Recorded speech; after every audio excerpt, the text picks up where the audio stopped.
இன்னைக்கு சுவையான தக்காளி குழம்பு செய்ய 300 கிராம் தக்காளி 150 கிராம் பல்லாரி கழுவிட்டு கட் பண்ணிக்கலாம். தண்ணியில் ஊற வச்ச 10 வத்தல் ஜாரில் போட்டுட்டு வெங்காயம் தக்காளி 5 பூண்டு பற்கள் 80% அரைச்சிடுங்க.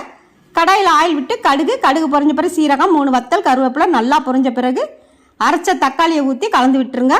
இப்போ தண்ணி ஊற்றக்கூடாது. மூடி போட்டு 3 நிமிடங்கள் கொதித்த பிறகு எண்ணெய் பிரிஞ்ச பிறகு கலந்து விட்டுட்டு இப்போ வத்தல் ஊறின தண்ணி ஜாரை கழுவின தண்ணி உப்பும் போட்டு கலந்துக்கோங்க.